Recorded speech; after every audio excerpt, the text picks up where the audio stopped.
What's happening, Celtic family? I hope you're all doing well out there. Look, I know it's not exactly pretty professional doing this from the car, but the plan was that I was going to do a match reaction to the game after the game outside the ground last night when I came out, but there was so much traffic on the M8 that I had to just leave and try and get back. Plus, coming all the way back home, one of the roads on the way back home is shut, so I needed to go around a longer way. By the time I got home, it was way too late.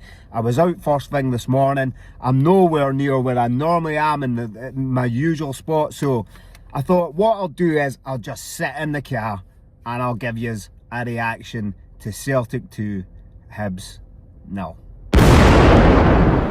Do us a massive favour, guys. There's about 75% of you who actually watch my videos who haven't yet subscribed.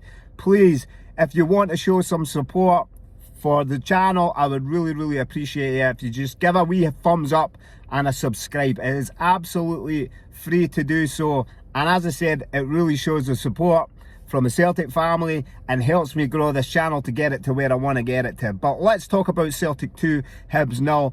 And I was actually pretty impressed with the performance last night. I've been on social media this morning and there was a few people there who are pretty disgruntled about it and thought that the performance wasn't that great. Now, I can see your point. I think we missed out on a lot of opportunities, and for me, Celtic do need to be a wee bit more clinical in front of goal.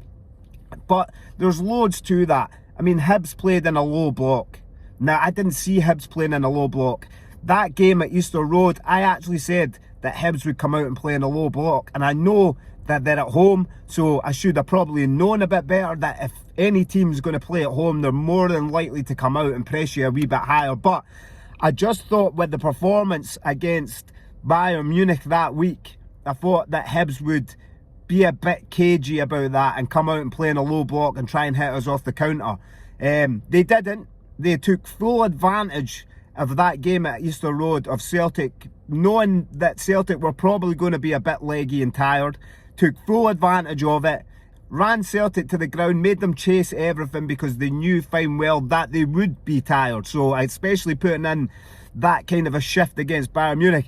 And listen, they deserve to win it. And I know we've talked about the whole sort of was the ball in, was the ball out, and I don't want to keep going on about it, but if you have seen the Willie Collum interview from VAR, he's kind of made it perfectly clear that the on-field decision should have stood. So everybody who jumped on the video to tell me that 100% it was out, I hate to tell you, I did say that there was nothing conclusive on it. But it is what it is.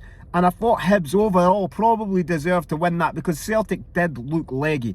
But I did think with Hibs having 7,000 of their own support there and it being the quarterfinals of the Scottish Cup, that I thought that Hibs would come, and also Hibs being in a bit of form and knowing that pushing Celtic like they did at Easter Road, they would come to Celtic Park and really kind of press kind of high. But that's not really what happened.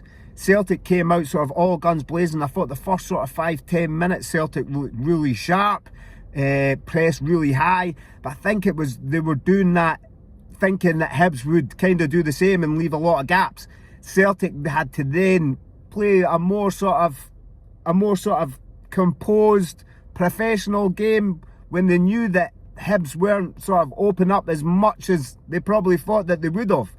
Celtic kind of then sort of went, okay, fair enough, they're not playing this game, they're playing in a low block.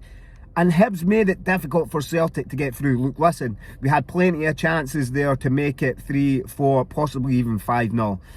We didn't, so therefore we probably weren't clinical enough. And Celtic sometimes has been like that, where we need to be a wee bit more clinical. But I'm not saying anything about the performance. I thought the performance was good. As I said, I know I've seen in social media that some people weren't too happy with the performance, but I thought Celtic adapted really well to maybe thinking that Hibs were going to come out and really sort of open up, and they didn't. And they made it very difficult. Even 1-0, they were still playing in that low block and trying to hit Celtic off the counter. But I don't ever remember Hibs really having any chances, bar the time that they took that quick throw in, and Casper Schmeichel came out, made himself big and made the save. Apart from that, I didn't really feel like Hibs really threatened us at all throughout the whole game. And fair play to the Hibs supporters. As I said, 7,000 tickets went on sale and 7,000 tickets were sold. It was good to see such a big away support there. But you could hear them even getting a bit frustrated, because even at one point they celebrated a corner like they had just scored a goal.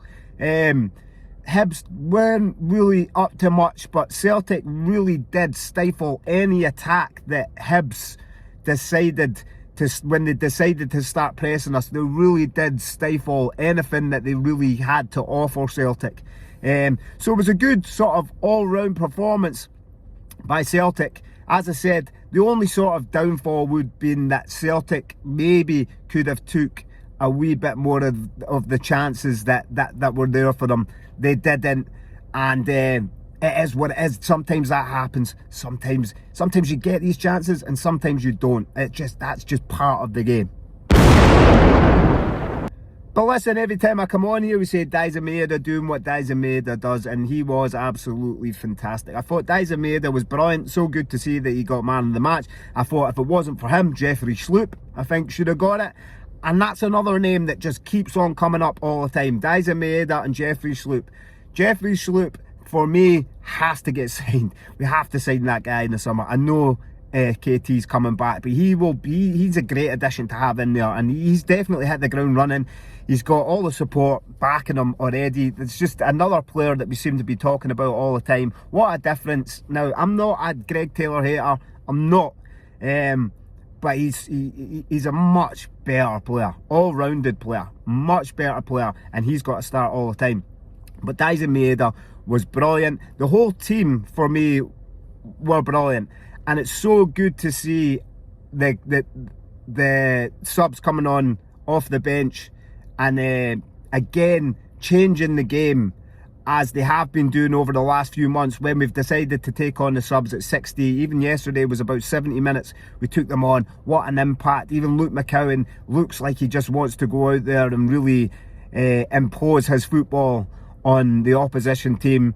Again, as I've said before, I really do believe Luke McCowan in the next couple of years will definitely be a big player for Celtic. Should he still be there, I don't see why he wouldn't be.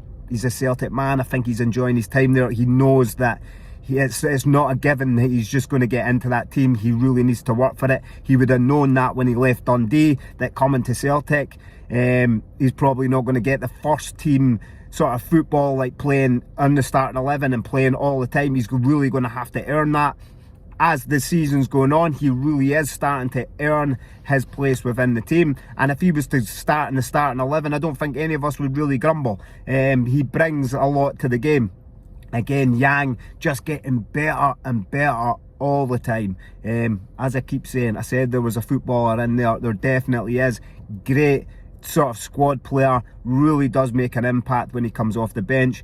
And Adam Idah getting a goal. So he's not had a goal for a wee bit, so that will do his confidence the world of good. As I said, Adam Idah is just not one of these players who's really that great at pressing. He's not the fastest guy in the world, but he is a big, massive target man. He does impose his strength on defenders. He does hold the ball up well, and he will nick a goal. So, absolute brilliant performance all round. So good to see that Celtic won pretty comfortably. Sees us going into the semi-final, and at this point in stage right now, I just cannot see how anybody stops us from winning this treble. But listen guys, thank you very much for joining me. I'm really sorry that this is done in the car, but I just wanted to come on here, see what you guys are thinking about the game, see what you're thinking about this Sunday coming against that lot. Let me know in the comment section exactly what you thought about the Hibs game just past, what you're thinking about the Celtic versus Rangers game on Sunday. I will be back on Saturday where we will discuss everything about that derby. But listen guys, I'm going to head off now. I hope you enjoyed the video. Again, I am sorry that it is in the car, but on Saturday I will be back home and we'll do it from there. As I said, I hope you enjoyed the video. If not, then thank you very much for wasting your time. Please hit the subscribe button, show some love, show some support for the channel. It goes a long way and it is absolutely free to do so. But until the next time, guys, stay safe out there, Celtic family. Hail, hail. Take it easy.